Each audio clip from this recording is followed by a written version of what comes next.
Balkan Gemi Quruluş Quyu Abatlaş Zavodu açık görünüşlü paydarlar cemiyeti yurdumuzda gemi quruluşy gulgamy boýunça ilkinji ädim bolup milli ykdysady getmediň.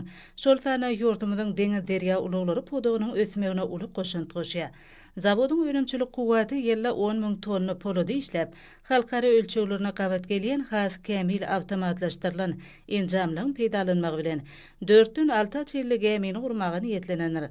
Mundan başga da bu ýerde 2000 tonna polody işleme arkaly ortaça 20-30 sany kiçik we orta gowrumly gemileň abatlaýyş bejersi işlerini ýerine ýetirmäge doly mümkinçilik bar.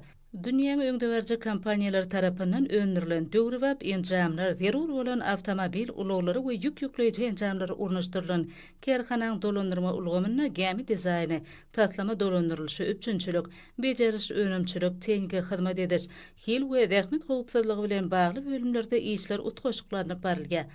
Gemi quruluşyny we abatlaýyşda ýetatda zerurlyk bolan uly gowrumly demir terişdelerini işlemek, olary postlardan aratsalamak, ýylmamak we renklemek bu häzirki zaman kerhanasyna alınıp barilýan ýetatda hyzmatlaryň hataryna girýär. Yurdumyzyň suw howdanlarynyň gowrumyny giňeltmekligi, iri akabalyň suw geçirjiligini ýokarlandyrmakda ulanylýan dirli gyzymly läbik sorjulary, ýeňil we düýpli abatlamak işlerim bu ýerde ygtybarly ýoly goýulan. Türkmenbaşy halkara deňiz portuna gelýän dürli görnüşli enjamlary buýrujulyň targatlary esatyny abatlamak, kevşerlemek, renklemek hyzmatlarym döwrewap derejede alınıp barilýar.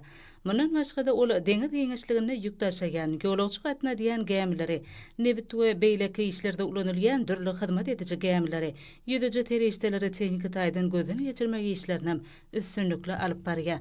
Halkara parahatçylyk we ananyşmak ýylynyň elkinji günlerinde täze gemileň quruluşyny tutan ýerlik bilen alyp barýan kuwatly kerhana hunermenleri şeýle möhüm işe gatnaşmak bagtyna eýe eden gahrman arkadagymyza hem-de arkadagly gahrman serdarymyza alkyş sözlerini beýan edýärler.